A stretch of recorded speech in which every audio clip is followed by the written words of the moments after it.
Farida Amrani à Madame la ministre de l'Éducation nationale et de la Jeunesse. La parole est à Monsieur Sylvain Carrière, suppléant Madame Farida Amrani. Merci Madame la Présidente. Madame la Ministre, je remplace donc pour cette question ma collègue Farida Amrani qui en est son autrice. En fin d'année dernière, suite au rendu du rapport PISA, le gouvernement a annoncé la mise en place du choc des savoirs. Nous le savons, cette nouvelle réforme vient légitimer le séparatisme scolaire et un certain tri social. C'est pourtant un choc des moyens qui serait nécessaire. Le corps enseignant s'indigne de ces conditions de travail et d'une restriction de la liberté pédagogique des professeurs. C'est le niveau des enseignements reçus par les élèves qui est fortement altéré. La crise structurelle majeure dans l'enseignement dure depuis plusieurs années et aucune bribe de solution n'apparaît.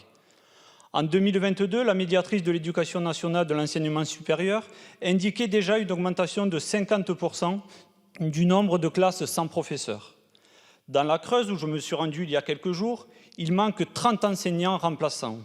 1000 élèves n'ont pas eu de professeur face à eux cette année.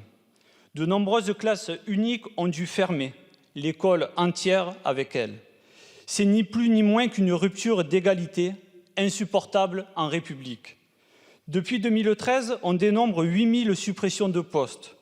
Selon le SNU-IPP-FSU, à la rentrée 2023, 1534 recrutements ont ainsi été perdus, tous concours confondus.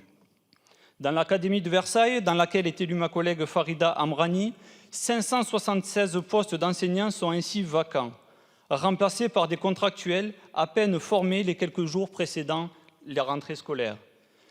Le 22 février 2024, Bruno Le Maire a enfoncé le clou en coupant 479 millions supplémentaires au budget alloué au personnel. Ce sur quoi vous avez rebondi en annonçant qu'aucun poste ne serait supprimé. On se demande bien par quelle magie. La confusion totale traduit l'absence de considération pour l'ensemble de la profession et des élèves. Madame la ministre, je vous le demande donc, quelles mesures entend prendre votre ministère pour réduire ces inégalités et garantir la promesse d'une école républicaine au profit du plus grand nombre? Je vous remercie. Je vous remercie. La parole est à Madame la ministre déléguée chargée des personnes âgées et des personnes handicapées. Merci Madame la Présidente. Monsieur le député Sylvain Carrère, dans l'enseignement public du premier degré, 9 885 postes ont été ouverts à la session du concours de recrutement de professeurs des écoles de 2023. Des sessions supplémentaires ont été à nouveau organisées afin de pallier le déficit de professeurs des écoles dans les académies franciliennes où le manque d'attractivité est le plus aigu, Versailles, Créteil, et d'élargir le vivier de recrutement. 500 postes ont pu ainsi être ouverts pour une session supplémentaire à Créteil et 200 pour une session supplémentaire à Versailles. Au total, plus de 8000 lauréats ont été admis sur la liste principale des concours de recrutement académique auxquels il convient d'ajouter 357 lauréats admis aux sessions supplémentaires sur la liste principale, soit un total de 8658 lauréats admis. Le nombre de postes non pourvus, néanmoins, s'élève à 1227, soit 12,4% des postes ouverts.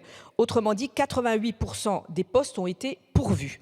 L'ensemble des services du ministère administration centrale et services déconcentrés sont pleinement mobilisés pour améliorer le remplacement des enseignants absents.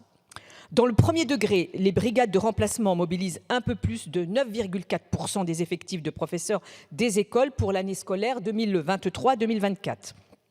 Par ailleurs, le ministère a engagé un important travail de revalorisation des personnels et de transformation des métiers de l'éducation au sein d'un processus global d'amélioration des conditions de travail des personnels et du système éducatif à des fins d'attractivité et donc de recrutement.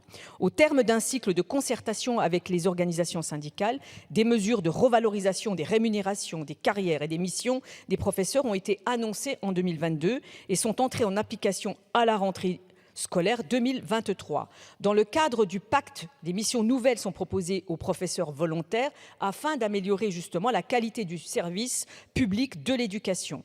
Certaines académies proposent par ailleurs des temps d'immersion dans les établissements, des stages par exemple d'observation, en amont de la prise de poste. Les instituts nationaux supérieurs du professorat et de l'éducation contribuent donc aux côtés des écoles académiques de la formation continue à la formation bien sûr de ces personnels.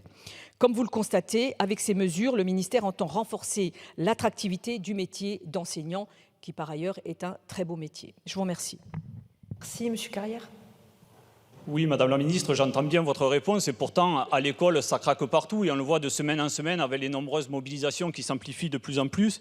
Cette école à laquelle, je le disais, vous ne cessez de faire des coupes budgétaires, cette école où 19 des 20 lycées ayant les meilleurs résultats sont au bac privé, cette école à laquelle les professeurs fuient et s'en vont en arrêt maladie, cette école, je le disais, sans professeur, sans cap clair depuis des années, cette école dans laquelle, pour vous, l'habit fait le moine, mais qui n'arme pas pour aborder la vie citoyenne. Cette école qui était tout avant vous, mais pour laquelle vous ne faites rien depuis 7 ans. Je vous remercie. Je vous remercie. Oui, allez-y, Madame la Ministre. Je ne peux pas laisser passer ce que vous venez de dire parce que jusqu'à présent, je suis désolée, monsieur le député, le budget de l'éducation nationale n'a pas baissé et au contraire, nous avons renforcé l'égalité des chances et je l'ai vu sur ma circonscription puisque moi-même j'étais encore sur les bancs il y a quelques temps avec rien que sur ma circonscription où il y a eu 19 classes de dédoublés et ça a été fait sur l'ensemble du territoire national, donc avec des petites classes. Donc vous ne pouvez pas dire effectivement que nous n'avons rien fait et je rappelle, le budget n'a jamais baissé. Je vous remercie. Question de Madame Sylvie Ferrer à Madame la Ministre de l'Éducation nationale et de la Jeunesse.